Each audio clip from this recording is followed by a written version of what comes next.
Find one factory racing feature before the crusher gets here, and I'll refund your $600, Lena Harrow said into the auction camera. The buyers around the stripped 1,969 Charger laughed. Daniel Mercer's 14-year-old son, Eli, did not look at them. He lowered a flexible inspection camera through a rusted opening beside the trunk hinge and turned the screen toward his father. Two rectangular reinforcement plates appeared beneath the floor, perfectly mirrored from left to right. Both had been cut flush, then covered with seam sealer and black paint. Daniel tapped the lower edge of the rear window with a small plastic hammer. The center sounded solid. 4 inches higher, the tone changed. There was another sheet of metal beneath the filler. He looked past Lena toward the diesel crusher, turning into the salvage yard gate. "Stop the crusher," Daniel said. "This car used to have a different roofline." The laughter ended before the machine did. Lena lowered the camera. She was 48 and ran Harrow Performance Holdings, a national seller of collector cars, restoration parts, and branded racing memorabilia. The Charger shell belonged to the final liquidation of a speed shop her company had purchased outside Mooresville, North Carolina. Its engine, transmission, nose, seats, trim, and badges were gone. The vinyl roof had rotted into black strips. A cheap standard grille had been bolted onto the front. The trunk floor looked brown enough to sweep through. Her auction catalog called it an empty grocery store Charger body. No title, salvage display only. Daniel had paid $600 because the shell showed several details that did not agree with that description. Lena made the challenge because she wanted a good ending for the live stream before the crusher cleared the remaining scrap. Now the ending had changed. Daniel pointed to the auction clerk. "Mark the lot paid and released before anybody touches it." "I said I'd refund you if you found a racing part," Lena replied. "I didn't say the entire car becomes valuable. I already bought the entire car."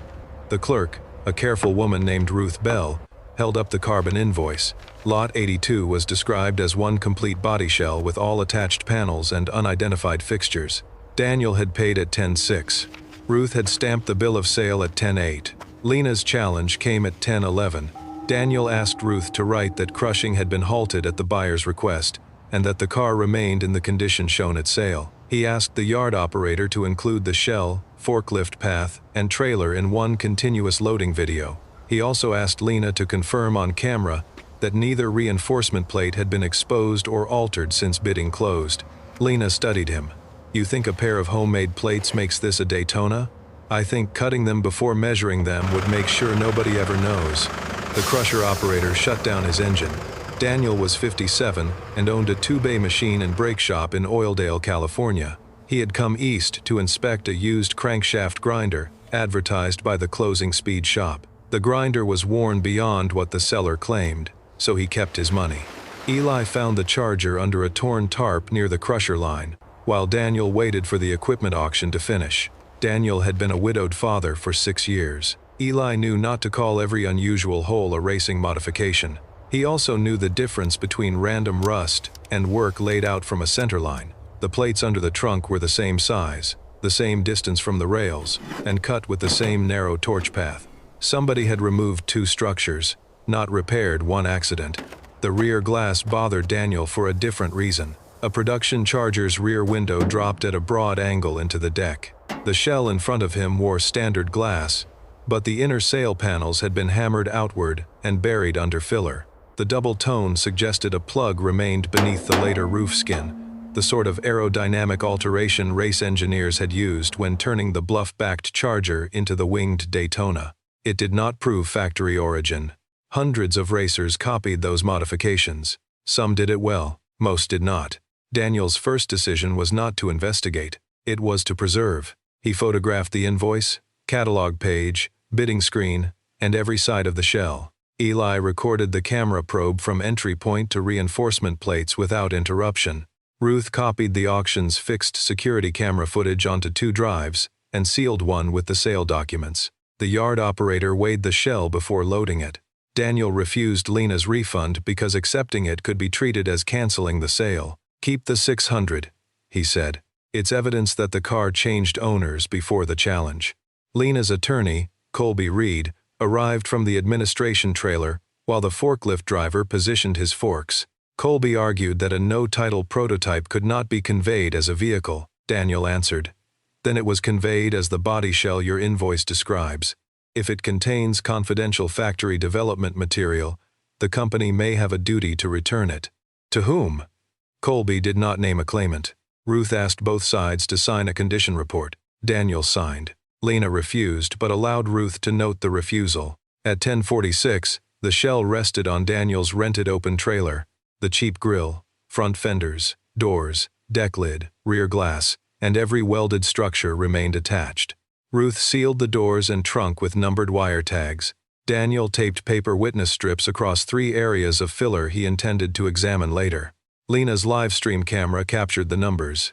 As Daniel tightened the final strap, Lena stood at the trailer fender. "I'll give you $5,000 for it now," she said. "10 times what you paid, and you don't haul 2,000 pounds of rust across the country. You called it grocery store scrap 6 minutes ago. I'm paying for uncertainty. So am I." He pulled out of the yard at 11:02 with Eli beside him and the shell behind them. They did not drive to California.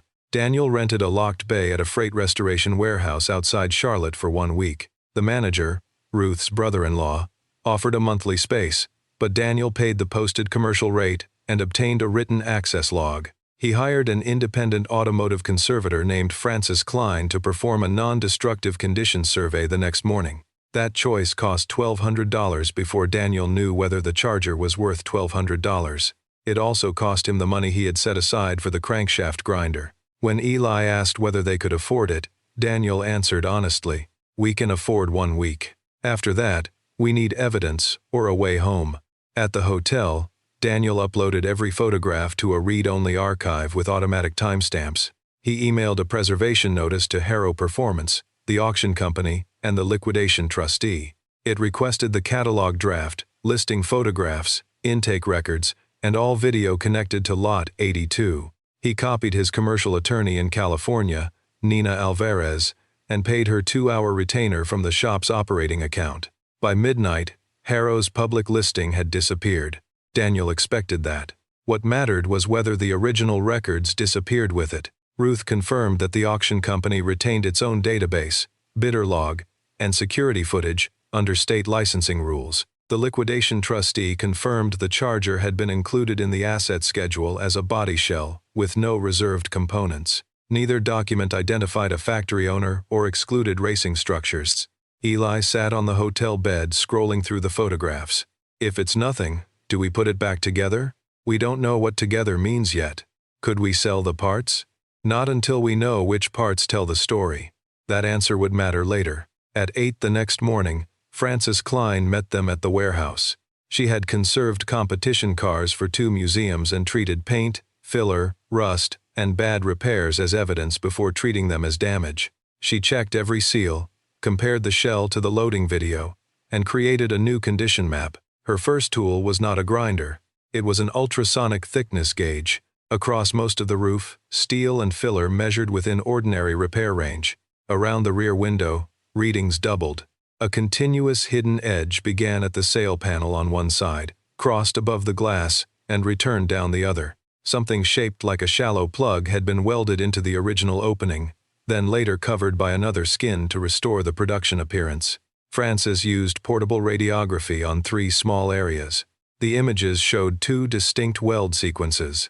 The deeper welds were regular and narrow, laid before the outer filler. The later work was rougher, with wider heat distortion. The aerodynamic plug had been installed first and concealed years later. Under the trunk, she cleaned only loose soot and dirt around the reinforcement plates.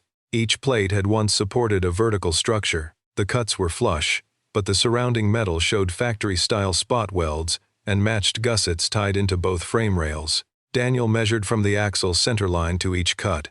The dimensions were identical within 1/16 of an inch. "Wing supports," Eli said. "Likely. Factory? Not yet." Near the right trunk gutter, Frances found 3 layers of paint: faded bronze, competition white, and the later black coating.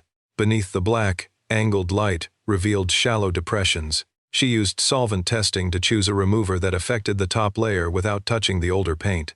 4 characters appeared, hand stamped into the gutter: D17. Daniel had never seen the number. He photographed it before searching for it. That order mattered. If he searched first, He could unconsciously make the marks fit whatever he hoped to find. Instead, he sent the photograph and measurements to 3 separate repositories: the Motorsports Hall Archive, the Chrysler Historical Services Research Desk, and a university collection holding records from the fictional North Star Aerodynamics shop that had supported late 60s stock car testing. He described the object as an unidentified charger shell. He did not use the word Daytona in the subject line. At 10:30, Colby Reed arrived with a process server. Harrow Performance had filed for a temporary preservation order in county court, claiming that Daniel might irreversibly alter a historically significant asset before ownership could be resolved. The order did not transfer possession. It prohibited destructive testing, cutting, removal of attached panels, or interstate transport for 72 hours. Daniel read it beside the shell. "We haven't cut anything," he said. Colby looked at the cleaned gutter. "You removed paint." Francis showed him the signed conservation protocol, solvent samples, continuous video, and microscopic before and after images. The cleaned area was smaller than a postage stamp and used reversible methods. "We'll present it to the judge," Colby said. "Present the deleted listing too," Daniel replied. Colby's expression did not move. "My client removed an inaccurate public description while provenance is disputed." After selling the thing described, the order cost Daniel another problem. His rented trailer was due back the next afternoon. He could not move the shell and had no room to unload it outside the locked bay. The rental company charged $300 per extra day. Daniel paid 2 days and documented why. At home, Owen Rusk managed Mercer Machine and Brake. He called to report that a farm supply fleet had postponed 2 brake jobs because Daniel was away. The shop could cover payroll for the week, but not if the charger dispute lasted a month. "Come home," Owen said. "You preserved it. Let the lawyers fight. If I leave before the first hearing, Harrow says the shell is abandoned in a warehouse I can't keep paying for. Then sell her the uncertainty." Daniel looked at Eli, who was labeling measurement photographs at a folding table. "Not yet." The first archive response arrived that afternoon. North Star's university collection held a 1,970 equipment ledger, with development numbers beginning with the letter D. Entry D17 was not listed as a car. It was described as rear stability body, second tunnel sequence, transferred to an unnamed race shop after March testing. The archive attached no photograph, only a finding aid reference and an appointment date 3 weeks away. The words were promising but not proof. A development number could have been copied by a later builder. Daniel needed the body to match something not visible in any public photograph. The second response came from Chrysler Historical Services. Their researcher explained that standard production records could not authenticate experimental bodies because some were modified after assembly and their regular identification removed. However, the location of the trunk reinforcements and rear plug could be compared under supervised review if Daniel submitted a measured drawing and chain of custody file. The process normally took 6 to 8 weeks. Daniel had 2 days before court. He and Eli built the drawing that night. Eli entered every measurement twice, once from Daniel and once from Francis, flagging any difference greater than 1/8 of an inch. They mapped spot weld spacing, plate thickness, torch cut direction, and the hidden plug outline from radiography. Francis signed the survey and sent it through her museum account. At 11:40 p.m., Eli found a detail his father missed. The left reinforcement plate contained a round hole near its forward edge. The right plate did not. At first it looked like damage. Under magnification, the hole showed a clean drill entry and a rough exit. If the supports were symmetrical, why only one hole? Eli asked. Daniel did not know. He added it to the drawing instead of correcting it away. The court hearing lasted 40 minutes. Harrow asked the judge to rescind the sale because both sides had been mistaken about the shell's identity and because a prototype without a title created regulatory risk. Nina Alvarez appeared remotely for Daniel and separated 3 issues. The auction had sold a body shell, not a road-registered vehicle. Daniel had paid for the complete attached object described in the bill of sale. Harrow had superior access to its own inventory and chose the description. Most important, Daniel had not yet claimed a final identity. Harrow could not use Daniel's caution as proof of a mutual mistake while simultaneously calling the object historically significant enough to seize. The The judge preserved the shell but left possession with Daniel. No destructive work could occur for 21 days. Harrow had to produce its intake file, original listing media, and purchase records from the closed speed shop. Daniel could transport the sealed shell to a named conservation facility in California once Harrow received 48 hours notice and access to an independent inspection. The ruling was not a victory on ownership. It was time with rules. Outside the courthouse, Lena made a new offer: $50,000, reimbursement of Daniel's costs, and free transport back to California. In return, he would transfer the shell and sign a statement that the auction description had been made in good faith. "You can call the description a mistake," Daniel said. "You don't need my signature for your state of mind. You need a functioning business." I checked. That was the first moment the dispute reached his garage. Harrow Performance's finance affiliate had learned that Daniel's commercial note would be offered in a regional loan sale at the end of the week. Daniel was current on regular payments but had an overdue insurance reserve created after storm damage to the shop roof. The lender had tolerated the shortfall, while Daniel repaired it in stages. Lena did not threaten him. She only said her company purchased distressed automotive property when it fit strategic needs. "My shop is 3,000 miles from your headquarters. Your shop sits near a logistics corridor and owns equipment our restoration network uses. Strategic is a flexible word." Daniel understood the message. "Buy the note if it makes sense," he said. "It won't make your bill of sale disappear." Lena's accurate criticism came next. "You spent money you don't have to chase a car you can't identify. And you brought your son into a legal fight. Don't confuse stubbornness with duty." Daniel looked through the courthouse doors at Eli, who was helping Francis carry the survey case. "I don't." But the words followed him back to the warehouse. The production documents arrived under the court order. Harrow had acquired the Charger with 63 other assets from the defunct Red Ridge Speed Equipment building. Its intake photograph showed the shell under the tarp 3 months earlier. A handwritten card tied to the hood latch read, "Arrow Mule, don't cut rear." Someone had removed the card before the auction catalog photographs. The intake manager marked the card as discarded packaging. Lena claimed she had never seen it. Daniel believed that part. Her company processed thousands of items, and she relied on staff. The card did not prove factory origin, but it proved Harrow received a warning before describing the shell as ordinary scrap. Another intake image showed a chalk number on the left trunk plate. The mark was gone by auction day. Daniel enhanced nothing. He asked Harrow for the original full-resolution file. Under close inspection, the chalk read, "L brace camera." That might explain the single drilled hole. During aerodynamic testing, engineers sometimes mounted a small camera or sensor only on one side. A later replica builder could imitate a wing support, but the asymmetric instrument hole would have no reason to exist unless copied from detailed plans. The liquidation trustee's records identified the man who wrote the intake card. Calvin Moss was 79 and had been the night foreman at Red Ridge Speed Equipment from 1976 until the shop closed. His name appeared on the assets schedule as the person who had helped classify old bodies before Harrow took possession. Nina contacted him through the trustee, disclosed both sides in the dispute, and arranged a recorded interview with Colby invited. Calvin did not begin with a dramatic recognition. He asked to see the shell from the left rear, then the trunk, then the underside of the package tray. He corrected Daniel when Daniel called one gusset a wing support. "That one carried the tower," Calvin said.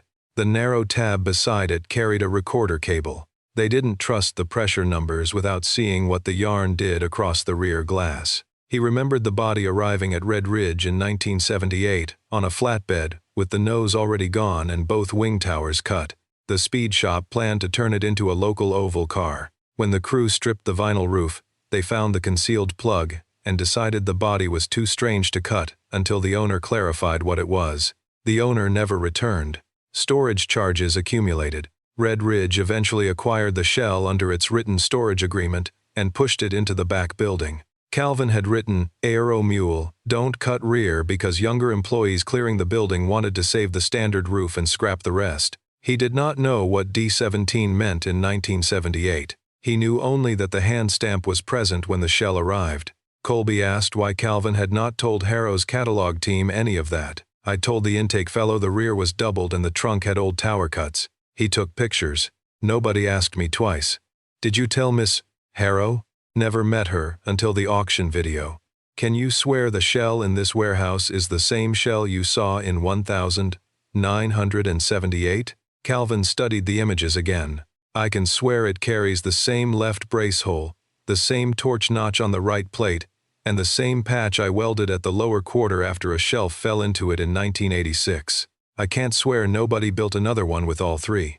His restraint made the testimony more useful. He supplied no factory origin, no famous driver, and no impossible memory of a hidden number. He established possession, concealment, and condition decades before modern Daytona values encouraged replicas. Red Ridge payroll and storage ledgers confirmed he worked the dates he named. A 1986 maintenance photograph showed a new shelf beside the shell, and a bright patch at the same lower quarter. Daniel asked Calvin whether he wanted compensation for consulting. Calvin requested only mileage and a copy of the final report. I kept people from cutting it, he said. That's the only part I know I did. Eli entered Calvin's statement in the evidence index under condition witness, not authentication witness. Daniel checked the label and left it exactly that way. The university archive advanced Daniel's appointment after reviewing Francis's measurements. A curator named Malcolm Reese agreed to a supervised video session rather than waiting 3 weeks. He retrieved a box of North Star test sheets that had never been digitized. Daniel, Eli, Francis, Nina, Colby, and Harrow's engineer watched from the warehouse conference room as Malcolm placed the first drawing under an overhead camera. It showed a Charger rear structure with 2 reinforcement towers. The left tower contained a camera brace hole located 11 3/8 inches forward of the axle reference. Daniel's measured hole sat at 11 5/16. The right tower had no hole. The drawing title read, D17 Tunnel Body, Stability, Run 4. The date was December 1969. Nobody called the shell authentic yet. Drawings could be used to build copies. The next question was whether the work on Daniel's shell was old enough and sequenced correctly. Francis took microscopic samples from existing exposed edges, no larger than grains of sand, and allowed by the court's conservation protocol. A laboratory found the deep plug welds, consistent with late 60s silicon-killed automotive steel, and period gas metal arcwork. The outer concealment welds used a wire composition common in the late 70s. The wing tower cuts had oxidation and heat history consistent with removal before that outer concealment. The car had been modified for aerodynamics, stripped of those features, and returned toward street appearance in 3 distinct periods. That sequence matched the idea of a development body being retired and disguised. It did not match a modern replica, built all at once. The first measurable proof changed Lena's approach. She no longer called the Charger scrap. Harrow issued a statement describing it as a potentially significant development shell subject to joint review. The company offered Daniel $250,000 for complete ownership and proposed displaying his name as the finder. Daniel's garage note sold the same day. Harrow Property Recovery, an affiliate controlled by Lena's holding company, purchased the note and insurance reserve. The transfer was legal. The demand letter that followed was aggressive but not invented. It required Daniel to cure $29,000 in reserve, inspection, and legal costs within 30 days, or face acceleration. Owen called from the garage while a representative photographed the roof, machine room, and yard. "They're not buying equipment," Owen said. "They're buying pressure." Daniel asked Nina whether the note purchase violated the preservation case. She said motive alone did not void a commercial transaction. If Harrow used false defaults or tied foreclosure directly to surrendering the Charger, they could seek relief. For now, Daniel still owed the reserve. The affiliate's inspection report gave him 72 hours to correct 2 ordinary violations: a blocked electrical panel clearance in the machine room and water staining beneath the unfinished section of roof. Neither justified losing the property, but ignoring them would give the new lender a clean covenant argument. Daniel left the sealed shell in Francis's custody and flew home that night. It was his first visit to the garage since buying the Charger. Owen had moved the parts cabinet 3 feet from the electrical panel before Daniel arrived. The water stain was harder. A storm was forecast, and the permanent roofing contractor could not start for 9 days. Daniel, Owen, and the apprentice built a temporary membrane repair under floodlights. They removed loose material, dried the deck, rolled adhesive across the damaged seam, and photographed each layer for the lender. Eli sorted images in the office and attached paid material receipts to the inspection response. They finished at 2:20 inches the morning.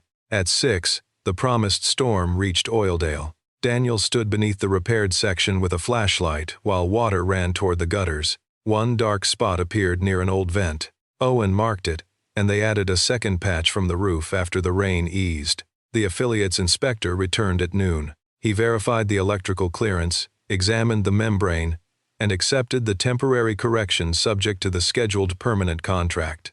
He also photographed the empty space where Daniel's enclosed trailer usually sat. "Selling assets?" the inspector asked. "Not yet. Your note owner may require notice for equipment liquidation. The trailer isn't pledged equipment." Daniel produced the original collateral schedule. The inspector read it, returned it, and noted the exclusion. The exchange showed Daniel what the next month would require. He could not win by feeling targeted. He had to answer every valid requirement and separate it from leverage. That evening, Daniel ate at the workbench with Eli. The shop smelled of wet roofing material and brake cleaner. A customer's pickup occupied the first bay. The second sat empty because the Charger remained 3,000 miles away. "Mom would say this is too much," Eli said. Daniel looked at the patched ceiling. "She said that about the machine room." Was she right? About the debt, yes. About the room, no. He explained the difference he had avoided discussing. After his wife's death, expanding the shop had given him a task large enough to postpone grief. He bought equipment before contracts were signed because being busy felt safer than being uncertain. The garage's weak reserve was not only bad luck, part of it came from his own timing. "So Lena's right?" Eli asked. "She's right that I put the shop close to the line. She's wrong that it gives her the Charger." The distinction mattered to the boy. It also changed Daniel's plan. He called Nina and instructed her not to describe him in court as a blameless borrower attacked from nowhere. They would challenge only fees unsupported by the note and any direct attempt to trade credit relief for the shell. Everything Daniel actually owed, he would cure. He returned to Charlotte the next morning. The trip had cost 2 authentication days and another flight, but Harrow's cleanest property argument was gone. Francis had kept the seals intact. Eli resumed the measurement index without being asked. The $250,000 offer could cure the note, replace the roof, buy the crank grinder, and leave enough to fund Eli's college education. Daniel read it twice. One paragraph required Harrow to own every removed and concealed component associated with the shell, including the remaining rear plug, reinforcement plates, any race shop identifiers, and all research generated through authentication. Another permitted Harrow to separate those features for display or reproduction. Daniel asked Lena whether she intended to restore the whole car. "We have original-style wing structures and nose components in our inventory," she said. "The body would anchor a premium parts program. We could scan it, reproduce the hardware, and build an exhibition car. And the original shell? Stabilized or displayed in sections, depending on what our designers need." The offer solved Daniel's financial problem by turning the evidence into merchandise before its history had been fully recorded. He declined. That was his costly midpoint choice. It did not feel brave at the warehouse. It felt like telling Owen that payroll now depended on a deadline Daniel had chosen not to escape. Eli did not congratulate him. "Are we going to lose the shop?" "Not if I can help it." "Could we keep the shell and sell scans?" "Not until the archive decides what can be shared. Some drawings may belong to the collection. Then what can we sell?" Daniel looked at the rusted Charger. "Our work, if somebody believes it has value." He proposed a different path.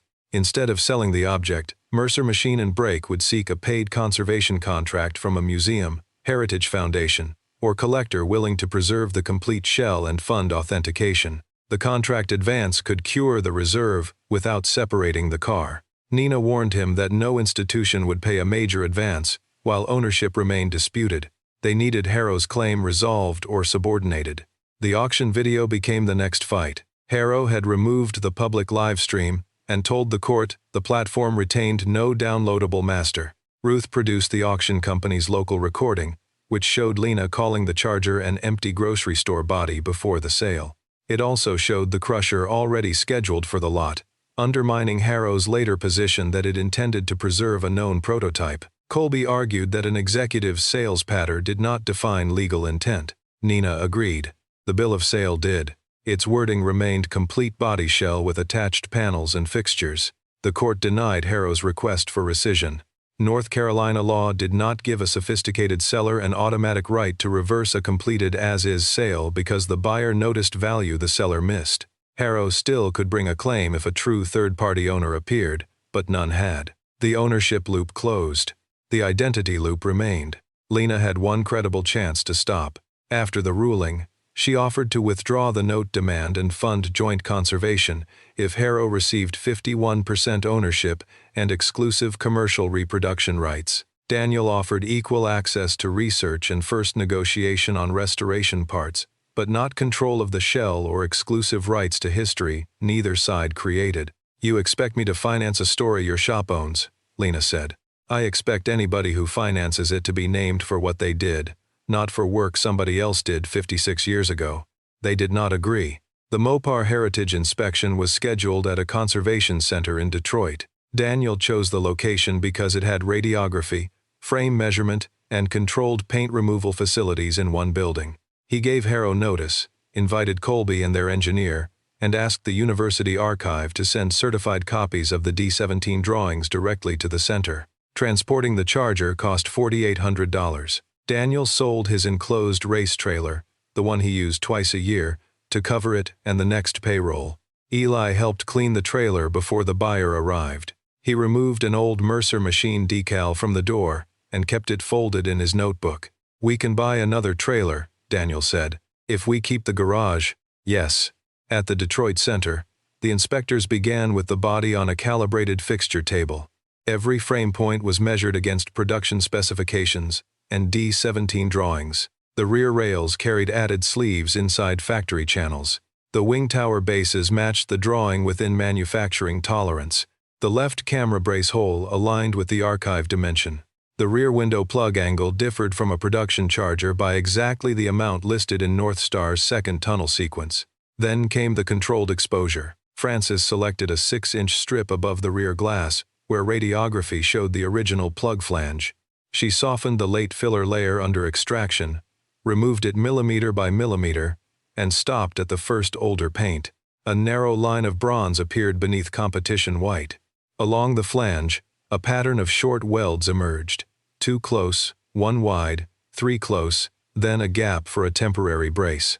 The D17 shop sheet contained the same irregular sequence because a fixture clamp blocked the torch during installation. The shell carried a physical mistake too specific to imitate by accident. Harrow's engineer, Victor Saye, examined the welds for nearly 20 minutes. He had been paid to challenge Daniel's claim, and he did. "A competent replica builder with access to the drawings could reproduce this," he said. Malcolm Reese answered from the archive table. "These drawings have been in a restricted, undigitized box since 1988. The fixture clamp note appears only on the reverse of this sheet. No public publication includes it." Victor asked whether anyone had accessed the box before 1988. The archive could not exclude that. His counterclaim remained possible, if unlikely. Daniel did not ask the room to choose belief. He produced the paint sequence report. If a replica builder had copied the hidden weld pattern, the work still had to predate the late 70s concealment layer and carry steel, wire, and oxidation consistent with 1969. The anonymous genius required by Harrow's theory would have needed private North Star drawings, period materials, and a reason to hide his perfect replica before the Daytona became a high-value collectible. Victor read the report again. "I can't support a replica conclusion," he said. The last identifier sat beneath the right trunk brace. Radiography revealed stamped characters on a surface inaccessible without removing the later trunk patch. No one cut the patch. Instead, the center used computed imaging to reconstruct the impression from both sides. The characters read NRSD 17-4. North Star's ledger used the suffix 4 for the 4th stability run configuration. The race shop number, tunnel drawing, camera brace asymmetry, weld interruption, material sequence, and intake card all pointed to the same body. The inspection panel certified the shell as the surviving D-17 development body used in late 1969 aerodynamic work leading into the Daytona program. It was not a completed production Daytona and could not honestly be represented as one. Its importance came from being a test body, modified repeatedly to answer questions before production geometry was fixed. That distinction protected the story from becoming a sales pitch. The center held a public technical session 2 days later. Daniel asked Eli to present the camera brace measurement because the boy had found the asymmetric hole. Eli stood beside the bare shell with his inspection camera screen, explained where he inserted it at the auction, and showed the uninterrupted video of the 2 cut plates. He did not say he had discovered $1 million car. He said he had found a pattern that deserved measurement. Lena attended with Colby and Victor. She had one final argument. Harrow's intake team purchased the speed shop assets under a contract, excluding items held for third parties. If the shell had belonged to a factory program and was merely stored at Red Ridge, it might never have belonged to the speed shop or Harrow. The liquidation trustee answered with storage ledgers from 1978. Red Ridge had accepted the stripped shell in settlement of an unpaid fabrication account. The ledger listed D-17 charger body, aero pieces removed, and showed storage fees converting to ownership after 5 years under a signed agreement. No manufacturer, team, or insurer filed a competing claim during the liquidation notice period. Harrow had owned the shell when it sold it. Daniel owned it now. The public consequence came through the company's board, not applause. Harrow Performance was preparing a bond offering to finance 6 new restoration centers. Its risk committee reviewed the court record and the affiliate's purchase of Daniel's garage note. The purchase had been legal, but internal emails linked the timing to Lena's attempt to regain leverage over the charger. The committee concluded that using a lending affiliate inside an asset dispute created an undisclosed governance risk. The board ordered Harrow Property Recovery to sell Daniel's note to a neutral community bank at the affiliate's cost, remove disputed inspection fees, and restore the original cure schedule. It also required Harrow to preserve auction media for 7 years and prohibited executives from negotiating asset recovery through affiliated credit. Lena remained CEO. She lost authority over the lending affiliate and the Daytona commercial project.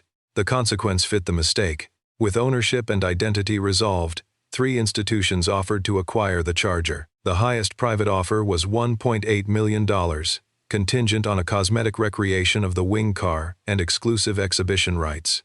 A national museum offered less cash but proposed preserving the shell as a development artifact. Daniel rejected both immediate sales. He negotiated a 5-year conservation and restoration services agreement with the museum. The museum took no ownership during the first phase. It paid Mercer Machine and Brake a documented 6-figure advance to stabilize the shell, catalog every layer, and build reversible support structures.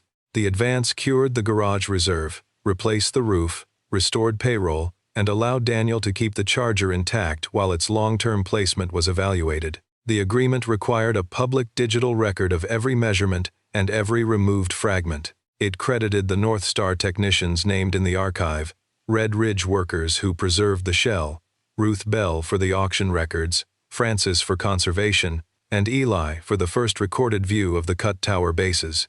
Harrow supplied 2 original aero fixtures from its inventory under a paid loan, not in exchange for ownership. Lena approved the loan after the board review. "You could have made more money selling it," she told Daniel at the contract signing. "Maybe. You don't know what the market will be in 5 years." "No. Then why wait?" Daniel looked at the shell through the conservation room glass. "Because we just proved what happened when people changed it to fit the story they wanted. I'm not starting by doing the same thing."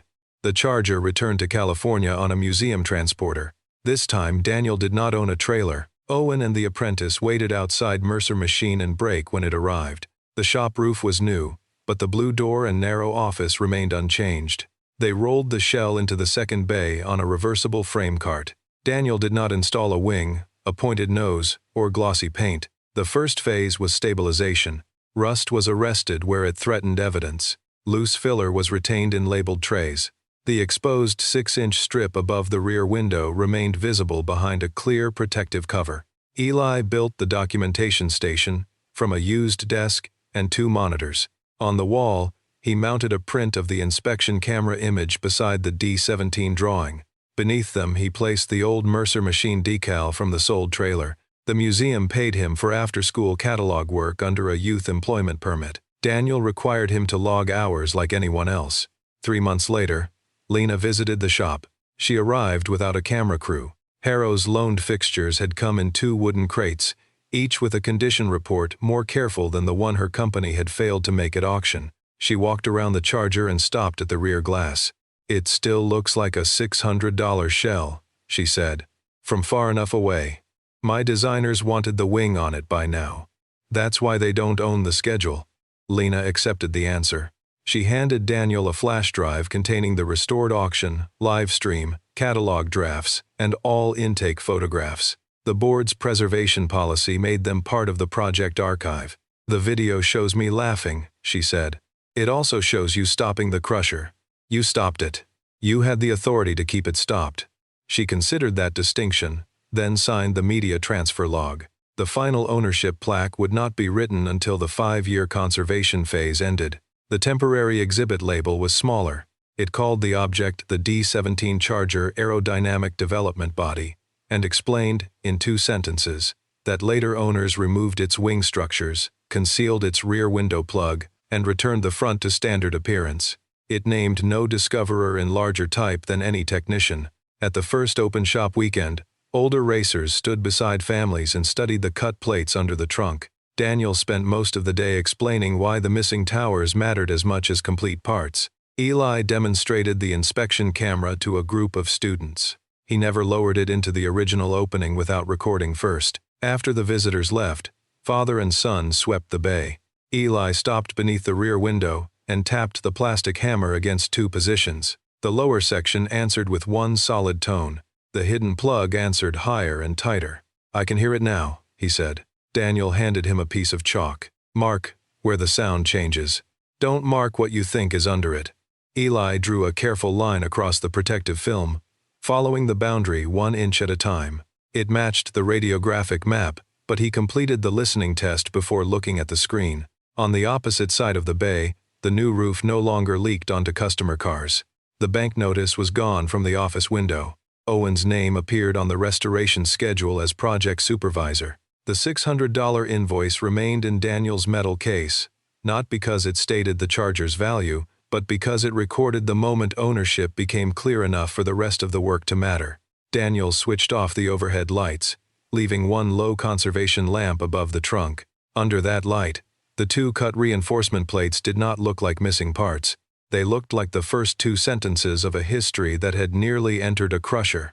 Eli carefully coiled the inspection camera cable and placed it in the drawer beneath the D17 drawing. The small screen went dark, but the chalk line around the hidden roofline remained clearly visible on the shell, carefully measured, dated, and no longer covered by anybody else's description.